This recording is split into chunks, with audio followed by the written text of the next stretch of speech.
Internet no solo ha revolucionado el mundo en materia de comunicaciones, sino también se ha convertido en un universo de encuentros, permitiendo a los usuarios conocer a personas de todo el mundo que de otra forma jamás hubieran conocido. Los portales de citas online han ido ganando terreno rápidamente, y cada día son más las personas que frecuentan estos sitios, algunos para buscar su alma gemela, con la esperanza de desarrollar una relación seria y duradera, mientras que otros solo buscan conectar con otras personas para hacer nuevas amistades o simplemente tener encuentros casuales. Fue precisamente en uno de estos portales que el empresario español José Antonio Delgado Fresnedo contactó a una chica atractiva para buscar un poco de diversión en su vida, pero solo encontró una cita con la muerte. Hola a todos, ¿cómo están? Mi nombre es Lesma, espero se encuentren muy bien. Yo como siempre muy contenta de poder estar un día más aquí con ustedes, muy agradecida de que me estén viendo donde quiera que se encuentren. El día de hoy tenemos un caso sucedido en España, el de la banda de Badoo. Acompáñenme a ver todos los detalles.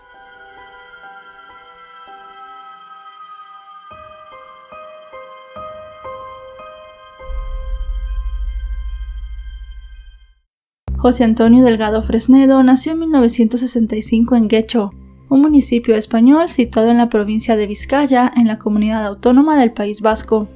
Poco se supo de su vida, solo que era el mayor de los hijos del matrimonio entre José Antonio Delgado y Pilar Fresnedo, y tenía dos hermanos, Víctor y Arantxa. José Antonio era un reconocido ejecutivo informático que trabajaba para una importante empresa en Vizcaya. Estaba divorciado de su primera esposa, con quien había tenido a su único hijo de nombre Unai. Para el año 2019, con 54 años, José Antonio vivía en la casa de sus padres para cuidarlos, ya que eran personas mayores de 80 años. Aunque su vida profesional era exitosa, en el ámbito personal el hombre se sentía solo, por lo que solía visitar algunas páginas de citas online para tratar de conseguir alguna mujer que le brindara un poco de compañía, alegría y diversión a su vida. Fue así como a través de la página Badoo contactó a una chica que se hacía llamar Dulce Ángel, con quien cuadró una cita para el 6 de septiembre de 2019 en la localidad de Luceni, perteneciente a la provincia de Zaragoza en la comunidad autónoma de Aragón. Esa tarde José Antonio preparó una pequeña maleta con un par de cambios de ropa, sus artículos personales, documentos y su teléfono celular. No dio mayores detalles a su familia de a dónde iba. Solo les advirtió que no se preocuparan si no regresaba en el transcurso del fin de semana, y que probablemente se iría directo a su trabajo el día lunes 9. El hombre solo le confió a un amigo a dónde iría, e incluso le mostró una foto de la mujer con la que si todo salía bien pasaría el fin de semana, o al menos eso esperaba él. Al llegar al punto acordado con la mujer, ambos fueron hasta un polígono industrial en Pedrola, donde supuestamente tendrían un encuentro sexual en un lugar apartado. Entonces, cuando el hombre estaba confiado, apareció de forma sorpresiva un sujeto, cómplice de esta mujer, quien golpeó al empresario y lo inmovilizó con unas bridas dentro de una nave abandonada. El delincuente se apoderó del vehículo del hombre y esa misma noche lo puso en venta en una página llamada milanuncios.com. Al día siguiente, un comprador se interesó por el deportivo, con el que pactó un precio de 21.000 euros, unos $23.000, de lo que adelantó 11.000 euros en efectivo. José Antonio fue sometido por la mujer y su cómplice, quienes lo golpearon con objetos contundentes en la cabeza y en el tórax, hasta que lograron sacarle las claves de sus tarjetas bancarias, con las cuales realizaron retiros de efectivo en distintos cajeros automáticos. Tras obtener lo que querían, la noche del 8 de septiembre, sus captores decidieron acabar con la vida del hombre de la manera más cruel. Malherido y con graves lesiones internas, lo metieron en el maletero del auto y lo llevaron a una zona descampada conocida como Barranco del Lobo.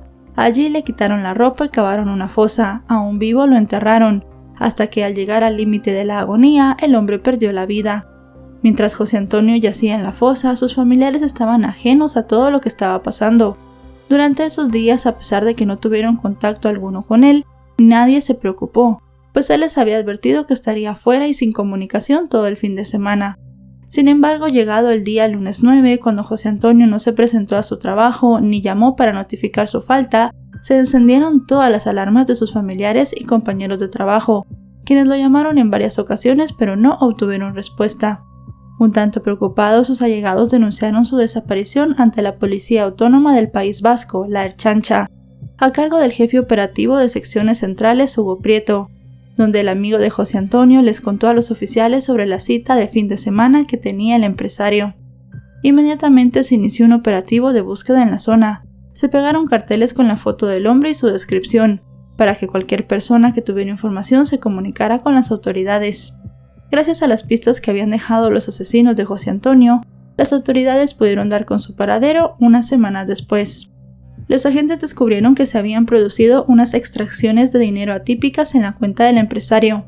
Por ejemplo, se habían hecho retiros de 300 euros, alrededor de $330 más o menos, en varios cajeros automáticos en pocas horas, hasta un monto de 1.800 euros, casi $2.000. Seguidamente solicitaron el rastreo del celular particular de José Antonio y también del teléfono de la empresa, además de realizar la geolocalización del vehículo del hombre, el cual tenía una tarjeta SIM de emergencia instalada, con la cual se pudieron rastrear algunos de los movimientos. Tras confirmar la ubicación en Zaragoza, inmediatamente se comunicaron con la Guardia Civil de dicha localidad, para que los apoyaran con la búsqueda. Al informarles los detalles sobre la cita que el hombre había concertado por Badoo, este elemento creó una conexión con dos casos anteriores, que estaban siendo investigados por la Guardia Civil de Zaragoza, en los cuales las víctimas también se habían contactado con una mujer atractiva a través del mismo portal de citas. La primera víctima fue un camionero inmigrante rumano de 37 años, domiciliado en la Almunia de Doña Godina en Zaragoza, quien se conectó en Badoo con una chica que se hacía llamar Daniela Mendoza, tener 24 años y ser dominicana. La muchacha lo había citado para un encuentro amoroso en la misma zona de Luceni, y le pidió también que la recogiera a la salida del pueblo. El hombre se encontró con ella el 29 de julio de ese mismo año, 2 meses antes de la desaparición de José Antonio. Una vez que estuvo en el vehículo, la mujer le dijo que tenía frío, y le pidió que la llevara a la casa de su abuelo a buscar una chaqueta. Con esa excusa lo condujo por caminos desolados hasta llegar a un lugar abandonado, donde lo detuvo y fue atacado brutalmente por 2 hombres que lo sacaron del vehículo. Lo ataron y lo sometieron en el suelo amenazándolo con un cuchillo y disparándole con un arma eléctrica. Después lo metieron en la parte trasera de su propio vehículo y lo llevaron a otro lugar, donde lo ataron y lo golpearon hasta que el hombre les dio las claves de sus tarjetas bancarias. Tras obtener los códigos, los asaltantes lo dejaron tirado en una zanja y huyeron. Como pudo, la víctima se liberó de sus ataduras y corrió hasta llegar a una casa cercana donde le brindaron ayuda. Cuando se recuperó, llamó para notificar del robo y anular todas sus tarjetas, lo cual logró hacer a tiempo porque los delincuentes no pudieron robarle dinero, pero sí su vehículo, un Renault de color rojo. La segunda víctima fue un empresario de 59 años, oriundo de la localidad de Tudela, en Navarra, quien llegó en tren a Luceni el 4 de septiembre para encontrarse con una joven, cuyo nick en la red social era Bella y decía ser de Brasil. Tras encontrarse con ella, el hombre fue golpeado con una llave inglesa y a punta de pistola lo obligaron a entrar en el maletero del automóvil. Cuando lo dejaron salir, se encontró en un galpón donde lo ataron. Al igual que en el primer caso, lo golpearon hasta que dio sus claves. Pero en un descuido de sus captores logró escapar y llegar a una vía rural, donde fue auxiliado por un camionero que pasaba por ahí. Luego formuló la denuncia ante los cuerpos policiales. Con estos antecedentes, los detectives de la Unidad Central Operativa de la Guardia Civil en Zaragoza estaban seguros de que el empresario vasco había sido víctima del mismo grupo delictivo que ellos ya investigaban.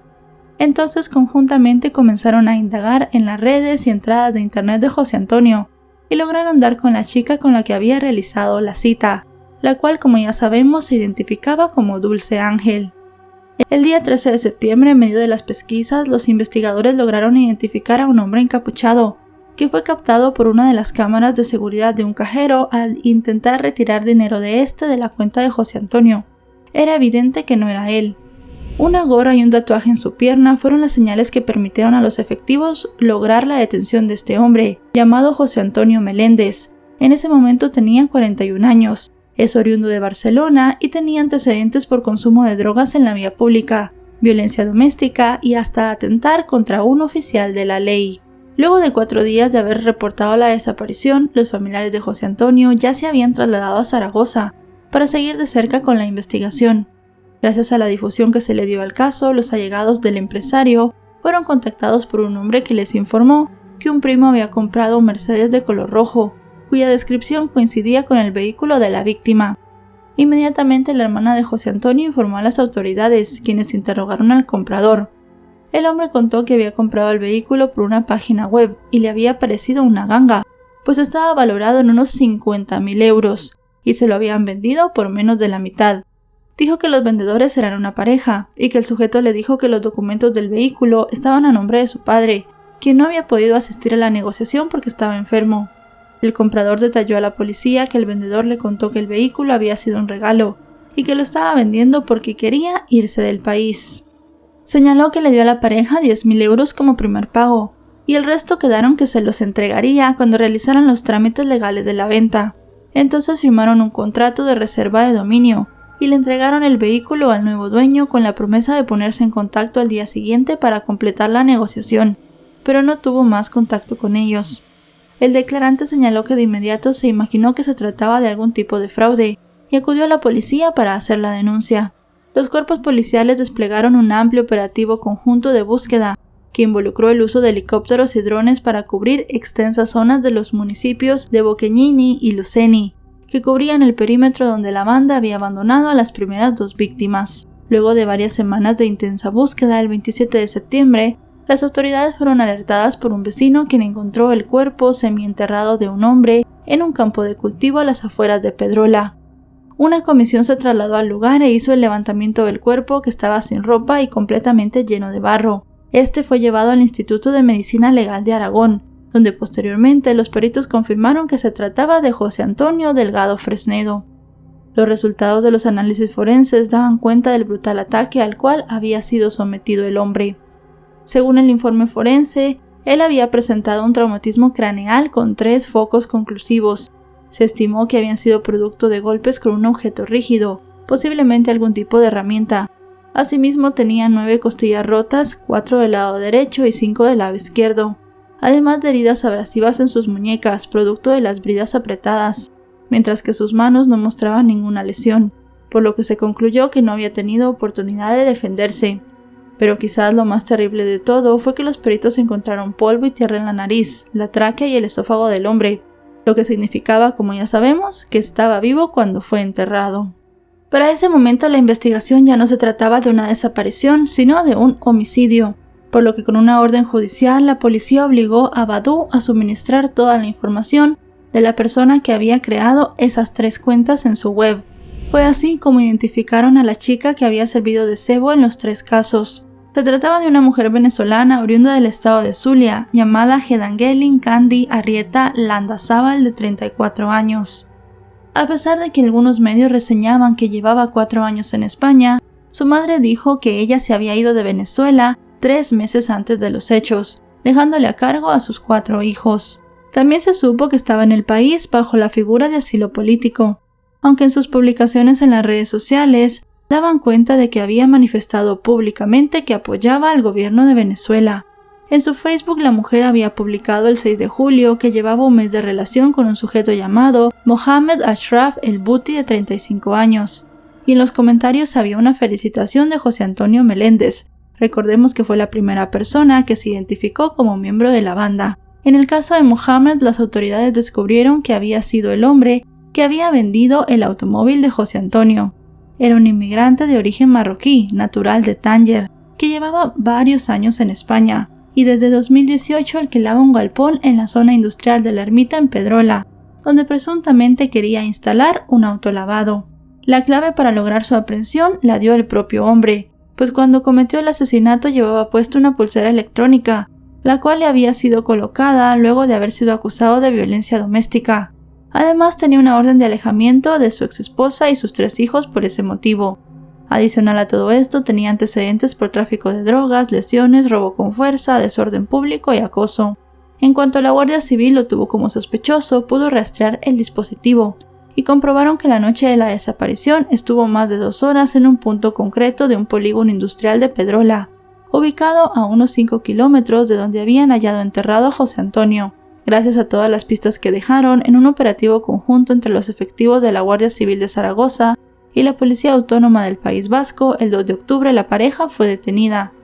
Mohamed se sorprendió al notar la presencia de los uniformados, que entraron a la fuerza a su casa, pero él no opuso resistencia. En el caso de la mujer fue aprehendida en la parte de arriba de la vivienda. Al momento de su detención, la chica pidió ir al sanitario, donde intentó deshacerse de una cadena y un anillo en la taza del baño, pero los agentes se percataron de su acción y recuperaron los artículos, los cuales posteriormente fueron identificados por los familiares de José Antonio, diciendo que pertenecían a él. Ambos fueron llevados a los calabozos de la Guardia Civil, donde pasaron la noche, y al día siguiente fueron puestos a la orden del tribunal, que dictó medida privativa de libertad para ambos sin derecho a fianza. Los peritos, con apoyo de un perro de la unidad canina, allanaron el galpón, donde hallaron rastros de sangre de José Antonio, además de otras evidencias que vinculaban a la pareja, no solamente con el crimen del empresario, sino también con los ataques a las otras dos víctimas. Entre las evidencias encontradas estaban la llave inglesa y la pistola usadas en el ataque a la segunda víctima, además de una carabina y un arma paralizante, con las que habían infligido impacto eléctrico contra el camionero rumano. Además encontraron una pala y un pico, usados para cavar la fosa de José Antonio. También incautaron un palo de golf, unos lentes, un anillo y una cadena que pertenecían de igual forma a José Antonio. Asimismo fueron recuperadas las llaves y distintas partes del vehículo Renault robado a la primera víctima, el cual había sido desmantelado, así como las llaves del Mercedes de José Antonio y otros 5 vehículos más. Además de eso tenían 8 relojes masculinos, 13 celulares, entre otros objetos de valor que las autoridades creían pertenecían a otras posibles víctimas. Según las investigaciones en el ataque al hombre de origen rumano, además de Mohamed y Hedan Gelin, también había participado José Antonio Meléndez, quien no pudo ayudar en los demás ataques pues ya había sido detenido por la policía. Con este arsenal de evidencias, en noviembre de 2020, la Fiscalía presentó formalmente la acusación contra los 3 integrantes de la llamada Banda de Badú, como fue nombrada por los medios de comunicación que reseñaron el caso. El trío de delincuentes fue imputado por los delitos de robo con violencia, extorsión, detención ilegal, blanqueo de capitales, tenencia ilegal de armas y por el homicidio de José Antonio. Adicionalmente, debido a que el primer ataque había sido ejecutado por los 3 acusados, el Ministerio Público agregó el cargo de pertenencia a un grupo criminal y solicitó para los 3 penas que superaban los 50 años. Debido a que se trataba de 3 víctimas diferentes, se llevaron a cabo 3 juicios, los cuales iniciaron a principios de 2022 en la audiencia de Zaragoza. El primer caso enjuiciado fue el del camionero rumano. En el banquillo de los acusados estaban los 3 integrantes de la banda. Mientras los 2 hombres se declararon inocentes, la mujer afirmó que había llegado de Venezuela a finales de mayo de 2019 y conoció a Mohamed a través de las redes sociales. Este le dijo que le daría un empleo como niñera de sus 3 hijos, pero ella terminó enamorándose. Aunque declaró que no conocía a la víctima, el rumano la identificó plenamente como la mujer con la que había concertado la cita y relató con lujo de detalles los violentos ataques sufridos, en los cuales ella también había participado. Pero sin lugar a dudas, las audiencias más esperadas fueron las referidas al caso que terminó con la muerte de José Antonio Delgado. En este caso rindió su testimonio el representante del equipo élite de la Guardia Civil, quien señaló que la pulsera electrónica que portaba Mohamed fue clave para la resolución de los casos, ya que no solo brindó el posicionamiento del acusado minuto a minuto, ubicándolo en los lugares de ataque a las víctimas en las fechas señaladas, sino también que lo situó en el sitio donde fue enterrado José Antonio.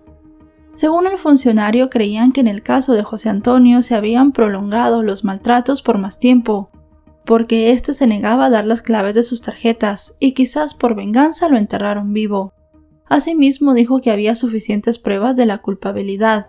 Además de todas las evidencias ya mencionadas, agregó que adicionalmente en el lugar donde fue hallado el cuerpo se encontró una colilla de cigarro con el ADN de Mohamed, y también se detectaron en el Mercedes restos de material genético de los acusados y tierra del lugar donde se enterró a José Antonio.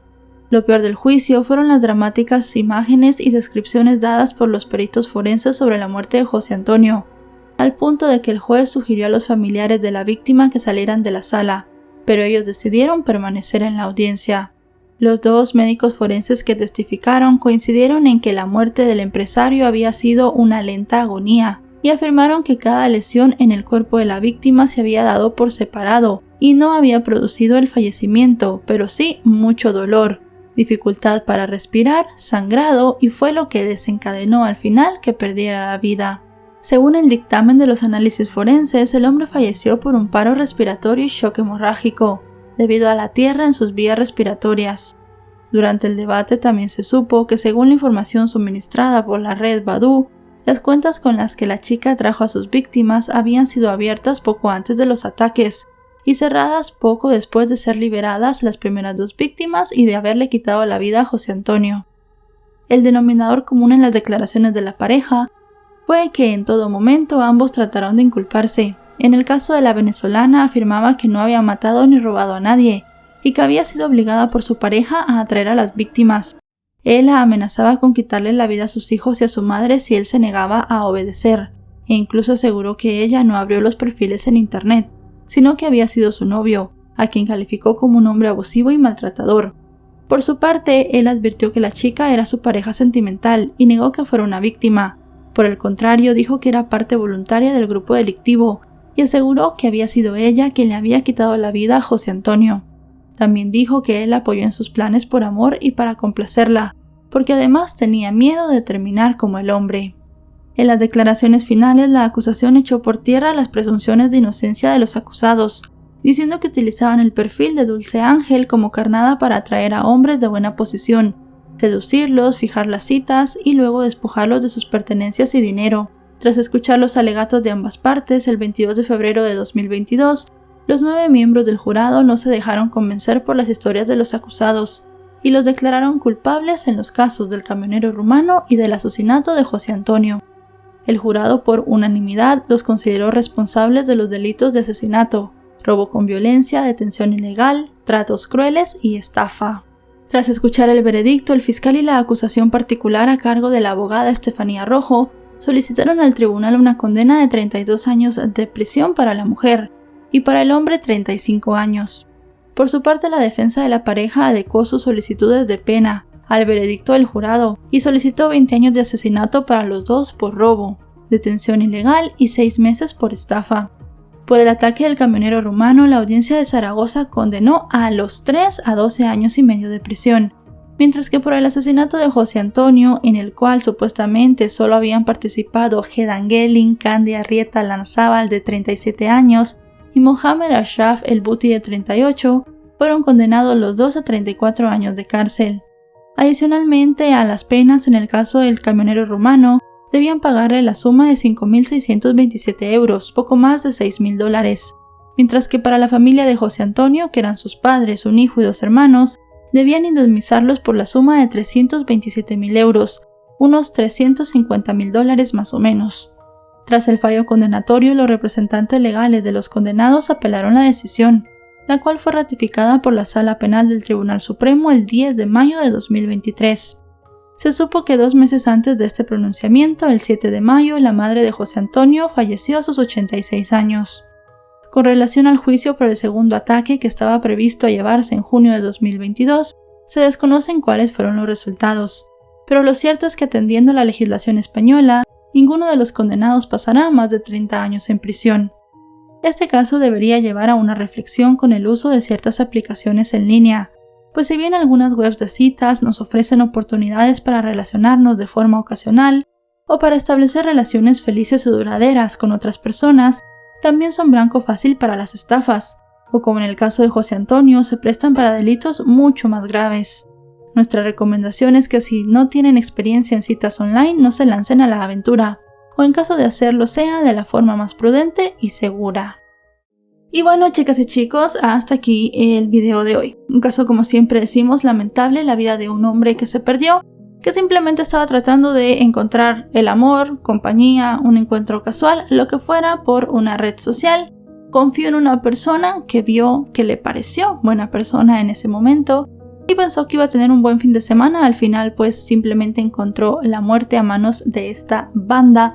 Realmente un caso que le dio la vuelta a todo el territorio español y también se escuchó en muchos otros lugares más. Hay que tener mucho cuidado con lo que hacemos en las redes, con quienes hablamos, con quienes quedamos de juntarnos. Hay que tener mucha precaución, si bien muchas historias han terminado de una manera excelente, con un final muy bonito y una vida muy exitosa, hay algunas como esta que terminan de la peor manera posible y no es el único caso. Si este video les ha parecido informativo, recuerden dejarle un me gusta, recuerden suscribirse si no lo están, actualizo 3 o 4 veces por semana y si están suscritos les llegará una notificación cada vez que yo suba un video. También me pueden seguir en mis otras redes sociales, aparezco como LesmaUR, tengo Facebook, Twitter, Instagram y TikTok.